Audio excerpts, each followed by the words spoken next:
अस्सलामुअलैकुम रहमतुल्लाहि व बरकातुहू। सामीन, वीडियो शुरू करने से पहले आपसे एक छोटी सी रिक्वेस्ट है।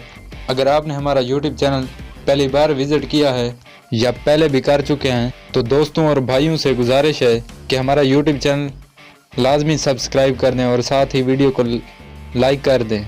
आज की वीडियो काफ़ी दिलचस्प है, तो बढ़ते हैं अपनी वीडियो की जानिब बिना टाइम वेस्ट किए। कराची किंग्स के कप्तान बाबर आजम पाकिस्तान सुपर लीग के सबसे ज़्यादा कैचेस पकड़ने वाले नॉन विकेट कीपिंग फील्डर बन गए। इतवार के रोज़ बाबर आजम ने इस्लामाबाद यूनाइटेड के खिलाफ मैच में 3 कैचेस पकड़े और PSL में सबसे ज़्यादा कैचेस पकड़ने वाले फील्डर बन गए।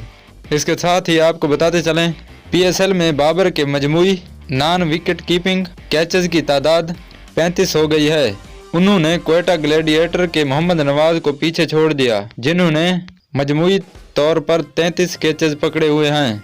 इसके साथ साथ आसिफ अली 25 कैचेस के साथ इस फहरिस्त में तीसरे नंबर पर, कैरन पोलार्ड, इफ्तिखार अहमद और मोहम्मद हफीज 24 कैचेस के साथ चौथी और पांचवी छठी पोजीशन पर बराजमान हैं। वाज़ेह रहे कि बतौर स्पेशलिस्ट विकेट कीपर सबसे ज़्यादा 52 कैचेस पेशावर ज़ल्मी के विकेट कीपर कामरान अकमल के हैं। तो सामीन, अगर आपको हमारी वीडियो अच्छी लगे तो आपसे पहले भी रिक्वेस्ट की है कि हमारे यूट्यूब चैनल को लाजमी सब्सक्राइब कर दें ताकि हर न्यू आने वाली वीडियो का नोटिफिकेशन आप तक ज़रूर पहुँचे।